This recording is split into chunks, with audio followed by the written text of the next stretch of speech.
आकाशवाणी संबलपुर जुहार आंचलिक खबर पढ़ुछन भारत गौरव दास। मुख्यमंत्री मोहन चरण माझी मालकानगिरी राखेलगुड़ा एमभि 26 हिंसा घटना के नेकरी हेतिबा उच्चस्तरीय बैठकु जिला लगी गलाकाल 10टा बड़ घोषणा करिछन। घोषणा अनुसार जिलार माचकुंड विस्थापित और भूमिहीन जनजाति परिवार के सरकार स्थायी पट्टा जुगाई देवे। हिंसाकांड घटनार पीड़ित परिवार के 10 लाख टंकार साहाय्य जुगाई देवे। नुकसान होइथिबा घर मानकर मरामती लगी 50,000 लेखा तक आर्थिक साहाय्य, नुकसान होइथिबा दुकान मानकर लगी 20,000 लेखा तक साहाय्य मिलवा। हिंसा बेल के होइथिबा मामला मानकर फी 15 दिन भितरे जिलापाल समीक्षा करबे बोली मुख्यमंत्री घोषणा करिछन। आइबा बछर अगस्त मासे देशे पहला करी हाईस्पीड बुलेट ट्रेन चलवा बोली रेलमंत्री अश्विनी वैष्णव गलाकाल सूचना देछन। केन्द्रमंत्री श्री वैष्णव विभाग कहिछन बुलेट ट्रेन प्रकल्प सुरतनु बिलीमुरा सेक्शन के पहला करी शुभारंभ कराजिबा। तार उतरु भिन्न भिन्न सेक्शन नु कार्यक्षम हवा। 2029 मसीहा तक 508 किलोमीटर लंबा Mumbai Ahmedabad high speed rail corridor देशर पहला द्रुतगामी रेल लाइन हवा। ई मास वंदे भारत ट्रेन थी स्लीपर बोगीर लोकार्पण कराजिबा बोली श्री वैष्णव कहिछन। मुख्य शासन सचिव अनु गर्गकर अध्यक्षता भुवनेश्वर लोकसेवा भवन गलाकाल सचिव स्तरीय बैठक हो। बैठक थी श्रीमती गर्ग मुख्यमंत्री 15 सूत्री कार्यधारा के प्राथमिकता देकर काम करबार लगी सचिव मान निर्देश देछन। शासन परिचालना थी दक्ष उत्तरदायी और लोकाभिमुखी करवार ओडिशा विजन लक्ष्य 2036 और 2047 हासिल लगी पहला 2 बछरिया एक्शन प्लान समीक्षा अभिवृद्धि हार के 2 अंक करवार दिगे काम करवार के राज्यर भिन्न भिन्न विभाग न खाली थिबा पदवी पूरण बागिर भिन्न भिन्न विषय आलोचना कराइथिला। अतिरिक्त मुख्य शासन सचिव देवरंजन कुमार सिंह राज्यर नुआ उन्नयन कमिशनर भाव नियुक्ति पाइछन। इतार सहित से राज्य योजना और संयोजन विभाग अतिरिक्त मुख्य शासन सचिव और राजस्व और विपर्यय परिचालना विभाग अतिरिक्त दायित्व संभावे। वरिष्ठ प्रशासनिक अधिकारी सत्यव्रत साहू राजस्व पर्षद सदस्य भाव नियुक्ति पाइथिला बेलके हेमंत शर्मा गृह विभाग अतिरिक्त दायित्व पाइछन।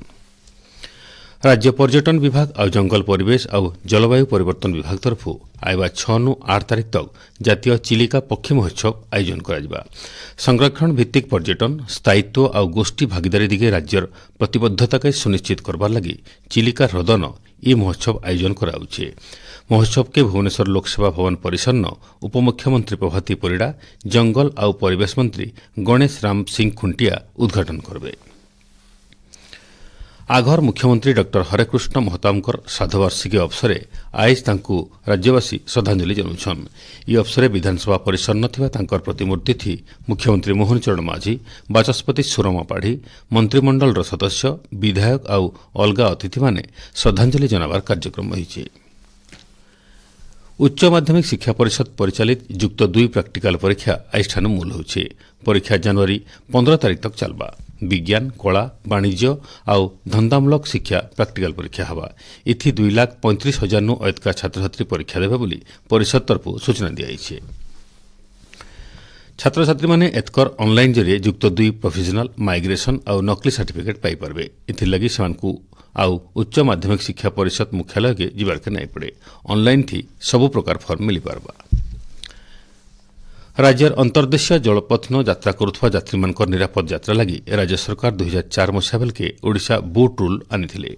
याचिन घटुवा नौका दुर्घटना और धनजीवन नुकसान के नजर रखी करी सरकार सबु नौचालक मालिक और यात्री मानकु सरकारी नियम कड़ाकड़ी भाव पालन करबार के निर्देश देछन।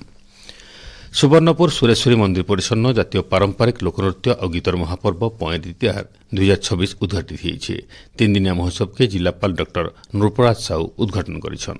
पारंपरिक नाच गीत भारतीय संस्कृति अस्मिताए बोली ई अवसर जिलापाल कहिछन। बरगढ़ सब डिविजन लगी जनवरी 5 तारीख के पुष्पुनी छुट्टी घोषणा कराइछे। उत्तरांचल राजस्व आयुक्त सचिन रामचंद्र यादव कार्यालय तरफ ई बाबदे चिठी कराइछे। राज्य शीतलहरी जारी रही। आइबा 2 दिन तक धीरे धीरे रात्रि तापमात्रा 2 नु 3 डिग्री तक बढ़वा और शीत कमबा। आइबा 24 घंटा भितर राज्यर बड़भागी जगह न कुहुड़ी हेबा। जगतसिंहपुर जिला न जबर कुहुड़ी हेबा बोली भुवनेश्वर आंचलिक पाणीपाग विज्ञान केन्द्र तरफ अनुमान कराइछे। एचडी आंचलिक खबर न शेष हला। आराबेलर आंचलिक खबर सुनी पारबे राति 7:02 थी। जुहार।